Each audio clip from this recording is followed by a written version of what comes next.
one of my favorite examples, I think you mentioned this actually, was when Pete Carroll has Marshawn Lynch for the Seattle Seahawks. He decides to throw the ball, and it gets intercepted by New England in the Super Bowl. New England wins the Super Bowl. And they're like on the 1 yard line or something. Everybody's like, Pete Carroll, how can you be so stupid? You got the best running back in the league. Just give him the ball and wait to be amazed, you know? But that's kind of, another one of these things where you're looking at the outcome, right? Rather than the decision. Yeah. So I actually open Thinking in Bets with that, my first book, my first general audience book. Yeah. And what's really interesting about that is people are still talking about that 5 years later, by the way. Yep. He totally got called an idiot.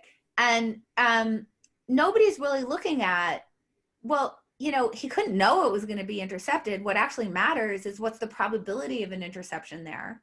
What's the probability of a touchdown? What's the probability of an incomplete pass?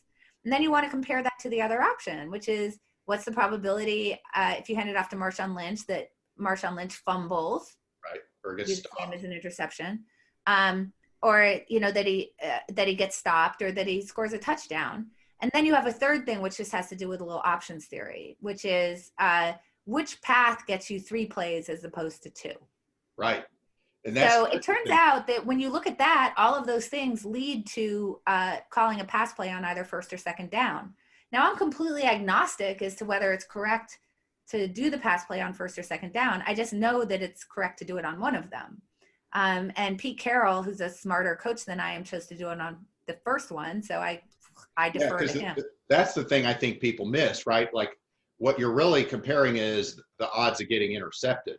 Because if he throws an incomplete pass, he's got another play. You could still run Marshawn Lynch on 4th down.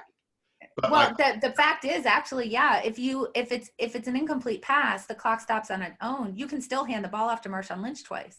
Exactly. So if you hand it off to Marshawn Lynch twice, you get 2 plays. If you pass on either first or second down, you get 3. Right. And so, right? I mean, I'll take that. You can get intercepted, but I think the probability of that from the 1 yard line is probably pretty low.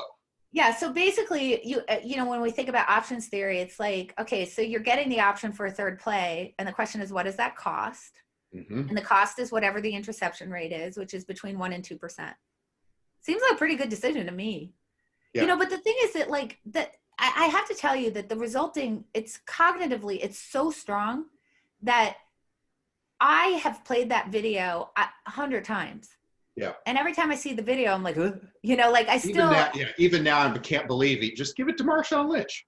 Right. I mean, you know, and I have to sort of work my way through it. But that's part of why you need these really good decision processes, because the fact is that we can't reinstall our mindware. It is what it is. So we need to think about how can we improve our processes that are kind of like setting up guardrails and allowing us to think more rationally, you know, about this stuff.